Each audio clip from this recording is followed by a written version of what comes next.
Bom dia, Leonardo. Agora. Bom dia, Thales. Bom dia, Carla. Agradeço muito a vocês o convite, a oportunidade. Primeiro dia útil. Primeira entrevista do ano. Vou começar com o UOL aí para o Thales não ficar bravo comigo. E também Podia ter aproveitando para cedinho aqui dar. no, Oi? podia ter Agradeço a cedinho aqui no sua Palácio. vinda, ministro. Ou no plantão, rapaz. Fiquei no plantão no Natal e no Ano Novo. E aproveitando também para dar um bom dia e um feliz ano novo para Carla Araújo também, que está em Brasília. Bom dia, Carla. Boa tarde, né, já, né? Obrigado.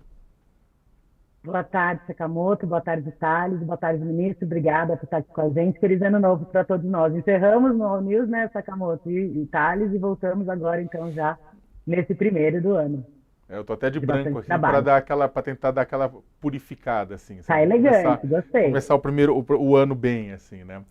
Ministro, para começar a nossa conversa, o senhor falou recentemente, até fez uma avaliação pública de que acha que a área de comunicação do governo ainda pode melhorar bastante. No que o senhor acha que a área falhou? Quais são as falhas ou as insuficiências e quais são os grandes acertos da área de comunicação? Muito bem, né? Em primeiro lugar, eu acho que a comunicação sempre pode melhorar, né? E Mas é interessante assim o momento, o contexto da pergunta, né?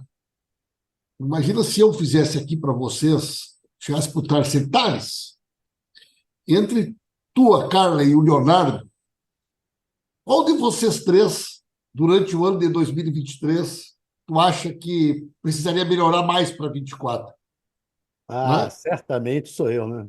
Quer dizer, seria até uma indelicadeza de minha parte. Qualquer outra resposta é diferente da resposta que eu dei, né?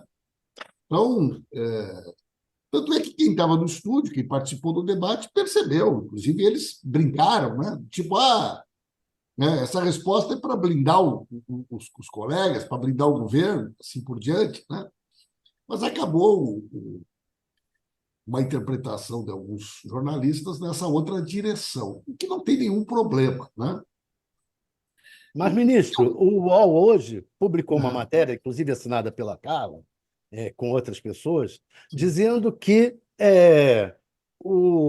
os ministros do Palácio são os mais criticados. Eu li a matéria também, né? Mas, assim, o que eu acho, sim, Leonardo, né? Primeiro, tem um fato objetivo, né? Não ter um contrato, uma agência que possa cuidar da parte digital do governo, isso é uma limitação hoje, sem dúvida nenhuma, né? Quer dizer, não existe uma prefeitura, não existe um governo do Estado que hoje não tenha um contrato que possa utilizar essas ferramentas todas que as novas tecnologias nos oferecem. O governo anterior tentou duas, três vezes fazer e não conseguiu. Sempre esbarrou em problemas legais, problemas jurídicos, né? O que a gente fez? A gente publicou uma instrução normativa, colocou em consulta pública, submeteu a SAGE, validou com o Tribunal de Contas, para poder fazer um edital, né? Esse edital acaba sendo uma referência também para as prefeituras, para os governos estaduais, e vamos licitar agora, né? Pretendemos nos próximos dias publicar o edital, para poder ter uma resolutividade, uma eficiência maior nessa área digital, né?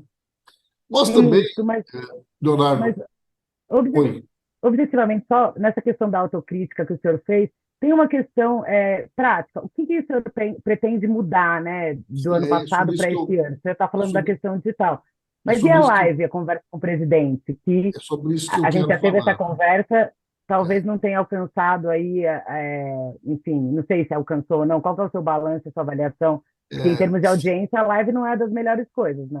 segunda questão, né, a gente pretende intensificar muito esse trabalho da regionalização, né? Quer dizer, isso foi uma inovação que nós trouxemos, né? Quer dizer, a campanha do governo, a publicidade do governo, mas também a produção jornalística do governo, com 27 formatos, né? Permitindo que haja uma regionalização. Isso tem muito resultado, tem muita eficiência do ponto de vista daquilo que a gente quer comunicar. Nós fizemos pesquisas importantes de hábitos de mídia. Isso mostra que hoje você tem que pensar o Brasil na complexidade que ele tem, né? Então, a gente voltou a atuar forte em rádio, né? TV aberta, TV a cabo, toda a mídia digital, mas também formas alternativas de comunicação que foram utilizadas. Para vocês terem uma noção, na campanha do recadastramento do Bolsa Família, nós chegamos a trabalhar com carro de som em comunidades, em parceria com associações comunitárias, com conselheiros tutelares, com conselhos de saúde, e teve um alto índice de resolutividade, né? Sobre a live, Carla, primeiro, né, eu acho que você fazer uma comparação de audiência numa tecnologia que é completamente distinta do que ela era 2 anos atrás é uma loucura completa, né? Eu tinha 10 vezes mais alcance do que eu tinha. No Facebook, antigamente no Facebook, eu tinha 100 vezes mais alcance do que eu tenho hoje. Depois mudou completamente esse algoritmo, essa tecnologia. E o YouTube é a mesma coisa. Quando começou o TikTok a entrar com força, o Quai, né? E você começou a trabalhar com pequenos vídeos, aí o Instagram veio para o Reels, que é a febre do Instagram, o próprio YouTube criou os Shorts, que a entrega principal hoje são pequenos vídeos, são pequenos cortes. Qualquer publicitário, né, sabe, qualquer pessoa razoavelmente informada sabe que esses algoritmos todos se alteraram. E não tem como tu comparar uma audiência de uma live do Lula hoje com o próprio Lula, há 1 ano atrás ou 2 anos atrás. A não ser que seja para gerar manchete, né? Agora, se quiser fazer uma análise séria, você vai ver o quê? Pega, então, os cortes no Instagram da live do Lula. Você vai achar que não tem corte com menos de 500 mil, 700 mil, 1.500.000. Então, se eu utilizar como critério de audiência o Instagram e não o YouTube, se eu usar como critério o pequeno vídeo, eu vou ter que dizer, nosso resultado foi extraordinário do ponto de vista da audiência. Mas não é só isso que nos interessa, né?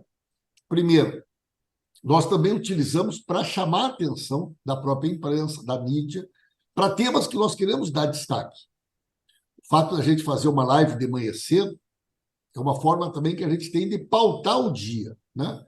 E a imprensa nos acompanha. Antes de terminar a live, normalmente, uma fala do presidente Lula já é manchete em todos os jornais, em todos os portais, né? Algumas pessoas dizem, mas não tem mais audiência à noite. Claro que tem mais audiência à noite. Mas o presidente Lula não tem como ter uma agenda, né, onde ele vai ficar de tarde sem trabalhar ou vai se preparar para de noite fazer uma live. Então, ele gosta de manhã cedo, está com a cabeça descansada, é o horário que ele gosta de dar entrevista, o horário que ele gosta de falar. Então, ele está bem satisfeito, né? O alcance, principalmente porque é uma nova tecnologia, né? Imagina eu comparar a minha audiência hoje com o Orkut, né? Eu cheguei a ter 23 páginas no Orkut. Hoje, Ministro, evidentemente, que eu não tenho mais. Por quê? Porque a tecnologia mudou.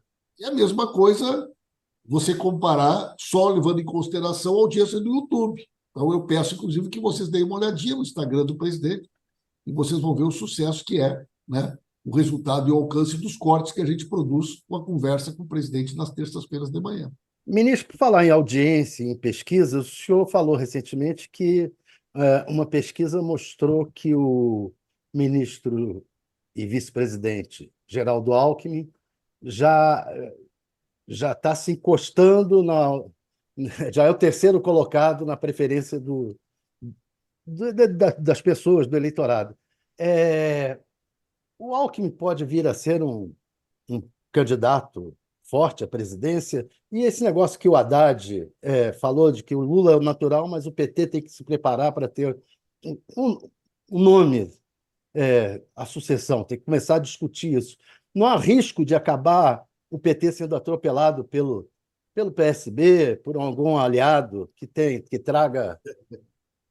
como Olha, Alckmin está Thales, em acontecendo? primeiro lugar, isso aqui é uma seleção, né? Você tem 4 ex-candidatos a presidente da República: Simone, Marina, Haddad e Alckmin. Você tem aí 7 governadores com 8 anos de mandato. Chegaram aqui consagrados e trouxeram junto a sua equipe de comunicação, a sua equipe de agenda, né? Você tem presidentes de partidos, como é o caso do Lupe, da Luciano, PCdoB. Você tem nomes que, quando você fala, repercute no mundo. Até o Leonardo DiCaprio retuita, né, determinados ministros e ministras quando eles emitem uma opinião, né? O mais fraquinho aqui sou eu, para dar uma outra manchete boa aí para o UOL, né? O ministro Paulo Pimenta diz que o mais fraco é ele, né? Mas eu, né, então, tem o presidente Lula, ele usa uma metáfora que é o seguinte: todo mundo aí era craque do seu time e agora vieram jogar na seleção. Tem um tempo de adaptação, tem um outro esquema tático, tem um outro treinador, né? Então, nós, no primeiro semestre, trabalhamos muito para formar uma equipe. Treinador, eu sou auxiliar técnico do craque do time, que é o presidente Lula, que joga com a 10.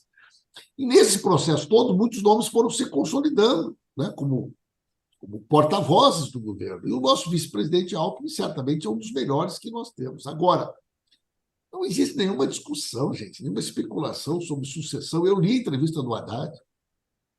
O Haddad que lá para 2030 o PT precisa começar a conversar, né, sobre a sucessão do Lula. Aqui nós estamos todos focados, e há uma unanimidade em 26. O Lula, nosso pré-candidato, né, nosso candidato à reeleição. Essa é uma decisão que será dele, será no momento oportuno. Mas eu acho muito prematuro, né, qualquer especulação, qualquer discussão sobre nome, sobre eleição, sobre sucessão. Nós temos um timaço, né? Timaço dentro do governo. Nessa seleção aí de peças, vamos supor que o Campeonato Brasileiro começa todo ano, 2024 começa e a gente vem sempre com aquela perspectiva de reforma ministerial. Aí, falando um pouco da matéria que a gente soltou hoje da cúpula palaciana, o senhor não está querendo cometer indelicadezas, mas, por exemplo, o ministro Alexandre Padilha, na reforma tributária, foi esquecido por todas as autoridades da mesa e a cúpula do Congresso diz aí que essa articulação vai precisar ser mexida para esse ano, alguma coisa vai ter que ter de ajuste. Como é que está isso na mesa? Vai ter mudança ministerial? O presidente tem que escolher o Ministério da Justiça, né? Daí já emendo a pergunta, existe a ideia de separação ou vai continuar um ministério só? E a gente tem essa perspectiva real de que haja algum tipo de mudança nesse time aí do presidente, nesse ano? Nós estamos aí, a janela está aberta, né? É a fase das contratações, né? E olha que nós vamos perder um craque aí do nosso time, né? O Flávio certamente é um ministro brilhante, é um político que eu admiro demais, né? E ele é um dos poucos entre nós que passou por todos os poderes. Foi do judiciário, foi do legislativo, foi do executivo, foi ministro, foi governador. O Flávio tem uma carreira muito, muito especial, né? E, com certeza, o Brasil ganha, a Suprema Corte ganha, mas nós vamos ter que reorganizar o time agora em função de um dos nossos principais jogadores que foi para o STF, né? Eu não vejo nenhuma movimentação, Carla, no sentido de que haja uma divisão no Ministério, né? Não vejo. Agora, qualquer coisa sobre cargos, sobre mexidas no governo, ela é uma questão exclusivamente da alçada do presidente, né? A gente não debate, a gente não discute isso dentro do governo. Eu acho que é natural que o presidente da Câmara, do Senado, todo mundo faça balanços de final de ano, né? O ministro Alexandre Padilha está numa área muito sensível, que é essa relação cotidiana com o Congresso. Mas se a gente olhar qual foi o tema relevante, importante para o governo que não foi aprovado no Congresso durante esse ano. Então, se a gente olhar em termos de entrega, o trabalho do Alexandre Padilha foi também um trabalho de muito resultado, né? De uma forma geral, quando a gente analisa qualquer um dos ministérios, a gente vai ver que o resultado, a entrega dos ministros e das ministras, normalmente, inclusive, superou a expectativa. Então, eu acho que o Alexandre Padilha fez um ótimo trabalho. Agora, assim como a comunicação, a articulação política sempre pode melhorar. Então, vamos conversar com o Arthur Lira, vamos conversar com o Pacheco. Agora vão ter os novos líderes, os partidos, a gente vai ter que criar um outro... O professor Cláudio Castro colocou um problema aí sério e objetivo pela frente. Eu não sei se o senhor chegou a ver, ele falou que a MP da desoneração vai ter grandes problemas no Congresso. Isso todos os analistas estão com essa visão de que foi uma MP lançada depois que houve votações e decisões e negociações com o Congresso, veio essa MP que desmontou. O senhor acha que vai dar para aprovar essa MP ou ela vai ser derrubada no Congresso? Olha, O ministro Fernando Haddad teve um grande 2023, né? Um dos ministros assim que mais entrega, mais conseguiu superar, né, toda a expectativa. O Brasil, o presidente Lula estava lá em Hiroshima, no Japão, encontrou a representante do FMI e ela disse: Lula, o Brasil não cresce 0,9%, não cresce 1%. O presidente falou: não, vocês estão errados. Não, nossos analistas, os nossos técnicos, o Brasil cresceu 3%. A Bolsa de Valores bateu todos os recordes, a balança comercial bateu todos os recordes. Nós temos o maior número de pessoas empregadas no Brasil com carteira assinada. Nós tivemos o maior plano safra da história. Eu podia ficar aqui só contando coisas boas que aconteceram esse ano, né? Agora, o Haddad tem um desafio. Nós aprovamos uma reforma tributária. Essa reforma tributária terá que ser regulamentada. Há um esforço grande, né, para o equilíbrio das contas públicas e, naturalmente, a responsabilidade principal dele é viabilizar as receitas para isso, né? A própria sociedade, o próprio mercado, os próprios setores que cobram o equilíbrio fiscal, muitas vezes, quando trata de um assunto que mexe, né, numa área específica, num setor específico, esse discurso ele dá uma resvalada. Então, eu acho que a medida provisória ela sinaliza para o país a necessidade de que a gente faça um esforço de arrecadação. E o ministro demonstra uma disposição de conversar com cada um desses setores, né, com o próprio Congresso Nacional. Eu fui parlamentar, sou parlamentar, eu não me lembro de uma medida que tenha sido proposta que era para diminuir o imposto em algum setor que não tenha tido apoio. Né? Você manda uma medida para o Congresso Nacional para prorrogar uma desoneração que envolve 17 setores poderosos da indústria brasileira, que tem relações políticas fortes, que tem capacidade de influência. Qual é o deputado, senador ou senadora que, a princípio, vai ser contra uma medida? Quem é que vai ser contra diminuir imposto? A gente tem que dizer o seguinte: vai diminuir imposto de uns, os outros vão pagar mais. A Pois é. reforma tributária aponta nessa direção. Então, eu acho que também vai ser uma oportunidade de que esse diálogo possa ocorrer, né? Então, nós vamos ter um tempo agora para essa discussão. Vamos manter a desoneração. Isso tem que ser pensado dentro do desenho da reforma tributária. Vamos manter a desoneração? Ok. Algum setor vai pagar mais, né? Agora, lá no Rio Grande do Sul, aconteceu um fato curioso. O Eduardo Leite, ele mandou um projeto para a Assembleia Legislativa, para aumentar o ICMS de 17 para 19,5%, de vários setores. E os setores empresariais reuniram, e pela primeira vez eu vi isso, várias entidades empresariais foram a público e disseram: não, nós não queremos pagar mais. Tira o incentivo daqueles que têm. Por que nós vamos ter que pagar mais imposto para os outros pagarem menos? E se criou um debate dentro do mundo empresarial. Depois o projeto não foi aprovado, até porque foi uma mudança na Câmara, daquela ideia, né, que estava sendo discutida de que a média dos últimos 4 anos, os próximos 4 anos, definia o ICMS lá na frente. Mas foi uma reação do próprio setor empresarial. Vamos ter uma reforma tributária agora, vamos ter uma alíquota básica de IVA. Isso tem que ser feito com transparência. Quanto é que vai ser o imposto médio? 27? Ok, é 27. Não, mas nós queremos dar isenção para esses 17 setores. Tá bom. A sociedade está disposta a pagar 28, 28,5? Não, o cidadão que não faz parte desse setor está disposto a pagar mais para poder dar um incentivo, um subsídio para aquele setor? Esse debate tem que ser feito com transparência, né? Eu acho que a gente vai ter a oportunidade de fazer esse debate com transparência e a medida provisória vai proporcionar esse ambiente, né? Então, eu vejo com naturalidade, acho que a gente vai poder fazer um bom debate e pensar isso dentro desse desenho do equilíbrio fiscal, da reforma tributária, e qual é o papel que efetivamente cada setor está disposto a contribuir, né, nesse desafio. Ministro, voltando a falar um pouco exatamente da questão da comunicação de governo, nos últimos dias, né, depois que ocorreu aquela tragédia da morte da Jéssica, envolvendo uma fake news em cima da menina e do influenciador digital Whindersson, houve toda uma comoção por conta de algumas páginas terem veiculado essa notícia falsa. Uma das páginas que veiculou, o Choquei, né, ela, na verdade, inclusive, está sendo alvo de investigação neste momento por conta da veiculação daquele conteúdo, daquela informação falsa. E a oposição ao governo Lula aproveitou essa investigação e esta comoção e está atacando nas redes neste momento exatamente o governo e o presidente Lula por conta de páginas como o Choquei, entre outras, terem apoiado, né, bastante o governo nas eleições do ano passado. Como é que como é que vocês analisam essa situação?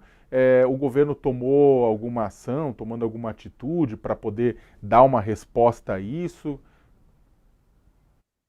Bom, em primeiro lugar, o governo não tem, nunca teve vínculo ou associação a qualquer tipo de página, perfil ou coisa do gênero, né?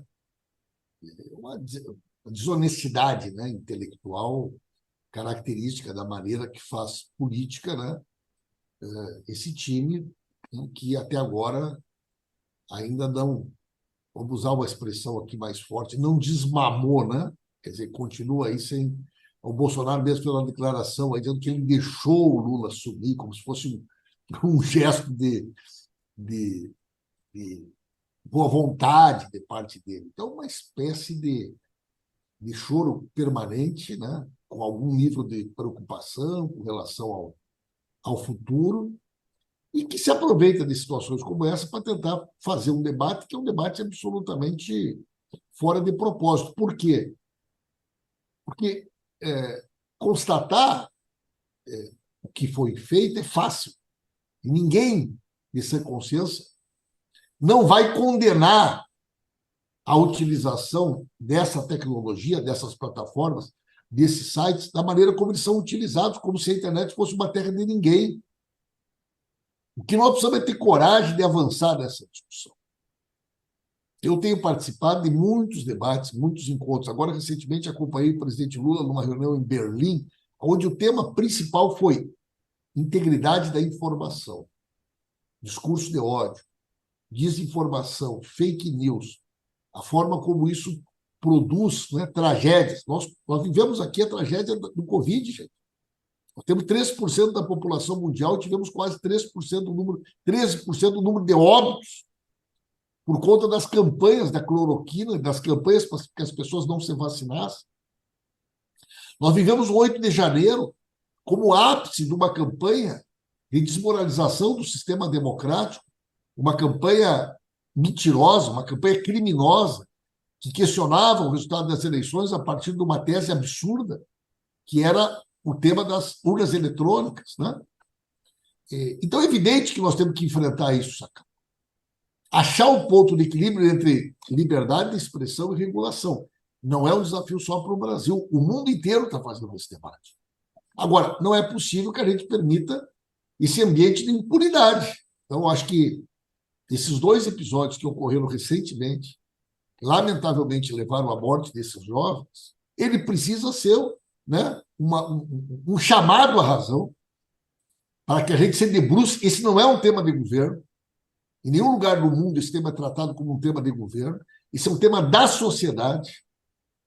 Nós precisamos que todos os atores sociais que têm preocupação com a democracia, né, se levantem nesse momento. Eu vi uma declaração do Obama que dizia: a não regulação das plataformas é corrosivo à democracia. Palavras do Obama.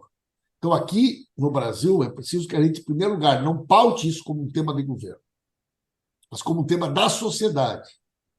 E a gente possa encontrar esse ponto de equilíbrio para Ministro, evitar... mas aproveitando, tragédias desculpa, Thales, só para puxar o negócio, que aproveitando que isso não é um tema de governo, mas o PL das fake news que está tramitando no Congresso Nacional e não foi adiante, muito por conta do lobby das big techs e do lobby de uma parte do bolsonarismo, né? Não foi adiante mesmo com o apoio de Arthur Lira, né? Não passou, né? Está parado no Congresso Nacional. Isso significa que agora no começo do ano o governo deve se articular mais fortemente para ver aprovado o PL. A gente sabe que a Secretaria de Política Digital, que está sob o seu guarda-chuva, ela tem se esforçado nisso, né? Nós não fizemos uma reunião para discutir uma agenda legislativa prioritária ainda para 24, certo? Essa é uma agenda que é de responsabilidade do ministro Alexandre Padilha, e a Casa Civil participa muito dessa discussão e outros setores do governo também. Então, não há uma definição do governo de que esse projeto, ou qualquer outro projeto, vai ser pauta prioritária do governo. O que eu acho é que nós deveríamos fazer um esforço para tratar esse tema como um tema da sociedade, que envolve o parlamento, o poder judiciário, o Ministério Público, as universidades, a academia, a imprensa, né? Os produtores de conteúdo. Acho que todo mundo tem que ser parte desse debate.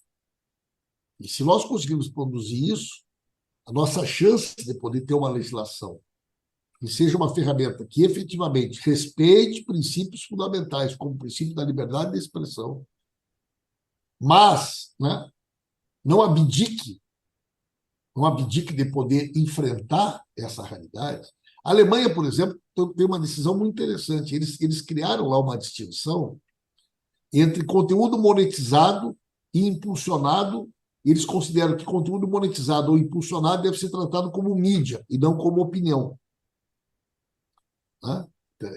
É um mecanismo. Não estou dizendo que ele seja perfeito, mas é interessante. Uma coisa é a pessoa ter uma opinião, outra coisa é ela pagar para aquela opinião influenciar. Ou ela ser paga para aquela opinião, né, ser divulgada. Então, o que eles dizem? Olha, conteúdo impulsionado, conteúdo monetizado é mídia, não é opinião. Deve ser tratado como mídia. Com isso, eles fazem essa distinção, que é um caminho que eles estão percorrendo, e não vai alguém aqui dizer que a Alemanha é um país que não tem uma democracia estável. Né? O Canadá já tem um outro caminho, aprovado recentemente. A Austrália aprovou uma legislação. A Comunidade Europeia tirou, né, depois de 3 anos de debate, um conjunto de orientações. Então, acho que quanto mais esse debate for feito envolvendo um cenário internacional, mais segurança jurídica e mais, né, a gente sinaliza esse compromisso e essa busca desse ponto de equilíbrio. Mas, ministro, os temas da sociedade também têm, o governo tem posição sobre temas da sociedade. Ele é um dos atores. atores. Um dos atores, um ator muito importante. O presidente do Senado, Rodrigo Pacheco, lançou um tema da sociedade que ele disse que vai ser prioridade em 2024, que é o fim da reeleição. Eu queria saber qual será o posicionamento do governo em relação Nunca discutimos, eu nunca participei de nenhuma discussão no governo que tratasse desse tema, Thales. E vou mais adiante, nunca participei de nenhuma reunião dentro do PT que tratasse desse tema também. Então, se for pautado, evidentemente que nós vamos debater, mas se eu fosse fazer aqui uma afirmação, eu estaria sendo... O senhor pode dizer a sua posição? Cara, eu gosto da ideia, tá? Claro que você não pode considerar isso. Eu sou favorável, por exemplo, de coincidência de eleições. Né? Agora, isso tem que ser feito no tempo, tem que ter um processo de transição sobre isso. Né? Mas eu gosto da ideia da coincidência das eleições. Eu, particularmente, sou simpático à ideia do fim da reeleição com um mandato maior, mas, evidentemente, que isso teria que ser pensado no tempo, para que todos aqueles que são detentores de mandatos não tivessem direitos, né, em potencial garantidos pela legislação do momento que eles concorressem fossem atingidos. Mas eu acho que não é uma discussão que o governo já fez e não é uma discussão que eu, particularmente, tenha trocado com ninguém. Faz muito tempo que eu não discuto esse assunto com ninguém. Ministro, o senhor citou aí nessa sua resposta também desse desafio, né, a questão do 8 de janeiro. Eu queria saber como é que vocês estão monitorando, né, possíveis atos, há o receio do governo de que haja alguma manifestação contrária, como é que está sendo monitorado isso? E também a questão do marco, da data, vai ter o evento no Senado, tem alguma previsão de algum ato também no Planalto? O ato é esse ato que está previsto, né, às 15 horas, no Salão Negro.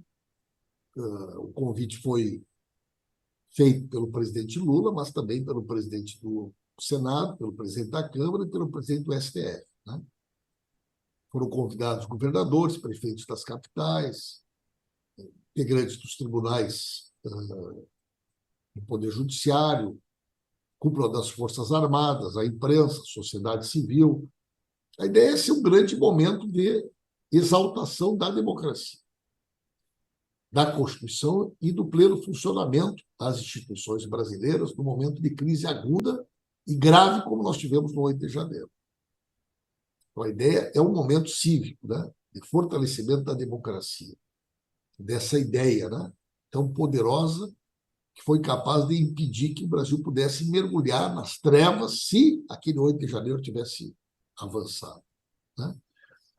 Eu fico pensando, às vezes, gente, a irresponsabilidade criminosa de quem patrocinou e organizou e financiou esse ato criminoso. Imaginem vocês, Carla, que está aqui em Brasília, se o chefe de qualquer um dos poderes tivesse autorizado a abrir fogo quando os poderes foram invadidos.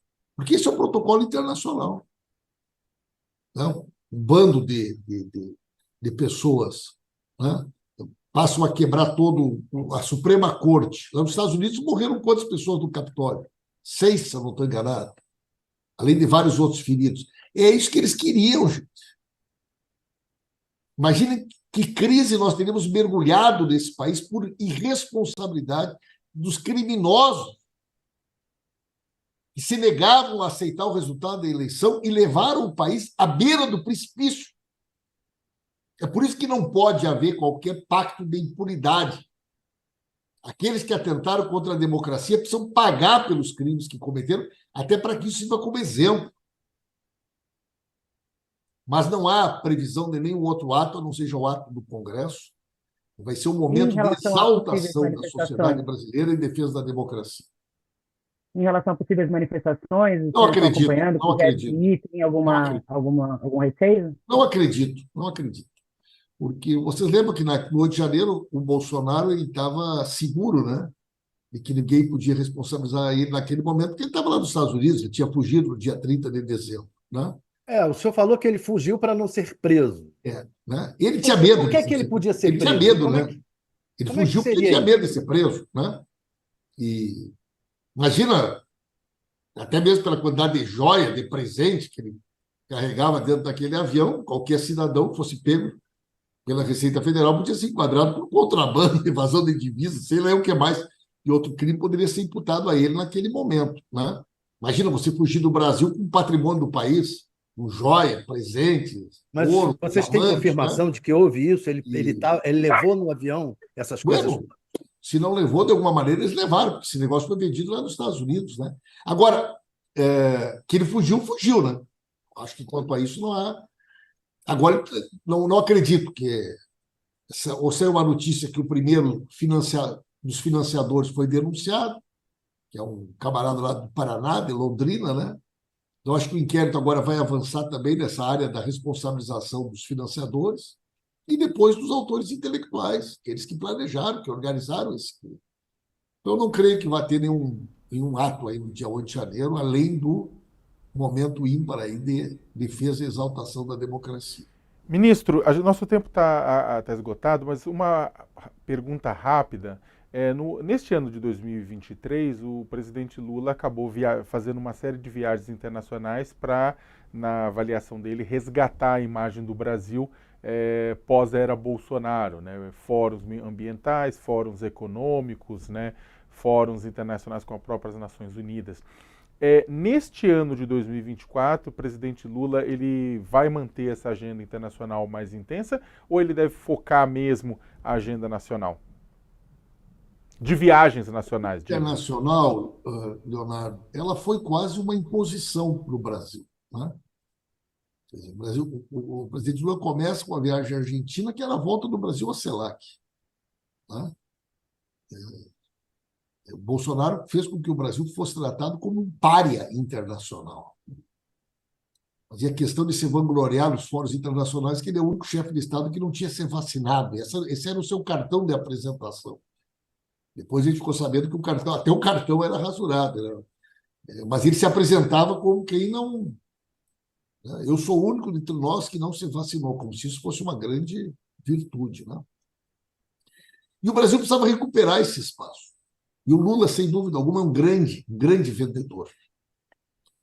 Eu participei recentemente de uma reunião promovida pelo ministro Fávaro, o presidente Lula, com todo o setor da indústria da proteína animal no Brasil. Tinha lá o pessoal do bovinos, aves, suínos, produção de ovos.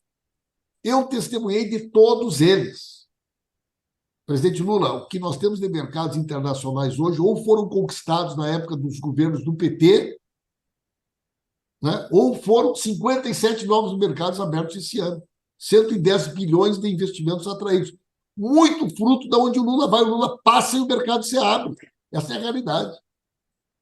E nós vamos assumir, já assumimos, mas agora começa a agenda do G20. Estávamos presidindo o Mercosul, nas negociações com a comunidade europeia sobre o acordo do Mercosul. O Brasil voltou a ser convidado para o G7, voltou a ser convidado para o G20. O Brasil faz, a abertura da Assembleia Geral da ONU. Então, nós tivemos uma agenda internacional muito intensa e necessária, positiva para o Brasil. E o presidente Lula gosta mesmo de viajar no Brasil. Ele sempre diz isso. Fez a cirurgia, nosso craque fez a cirurgia, Carla, para poder estar na ponta dos cascos, como se diz no Rio Grande do Sul. Está fazendo a pré-temporada agora, essa semana, e vai voltar semana que vem com toda a disposição, Leonardo, e nós vamos mergulhar no Brasil. O ano passado, 23, tem que me acostumar a falar 23, agora é o ano passado, foi o ano do plantio. Agora é o ano da colheita, o ano das entregas. O Lula quer ir nos estados, quer ir nas cidades do interior para enxergar as ações do governo, as realizações do governo, as entregas do governo. Então, a gente vai ter uma agenda muito voltada para o Brasil. Não só do presidente Lula, mas dos ministros, dos agentes públicos do governo. Nós queremos estar muito mais presentes e vamos estar muito mais presentes. Então, aí só uma rapidinha, a última, posso, Saca? Pode falar. Que tem a ver com isso do Brasil? E aí o presidente vai estar pelo Brasil e a gente vai ter um ano de eleições municipais. O presidente vai atuar nas eleições municipais, que é um cenário complexo. Tem até PT com PL em alguns lugares. Como é que vai ser Lula nas eleições? O Lula é um agente político, gente? E eu não me arriscaria aqui a dizer como é que vai ser a participação dele no processo eleitoral. Mas não dá para imaginar que uma figura como o presidente Lula, no alto da sua autoridade, da sua representatividade, vá assistir o processo eleitoral sem participar. O presidente Lula falou isso na reunião ministerial, que os ministros não podem jamais esquecer que são ministros. Aonde for possível que a gente esteja junto nas eleições, os partidos da base vão estar, mas existem determinadas situações em que a base não vai estar com um único candidato e nós temos que respeitar isso e administrar isso da melhor maneira possível. Respeitosa, dentro do ambiente que a democracia nos exige, e é esse cuidado que a gente vai ter, para não misturar as coisas, garantir a institucionalidade das relações governamentais, a pauta do governo, a agenda do governo. Agora, como é que vai ser a participação lá na frente? Ainda tem bastante tempo aí para essas definições.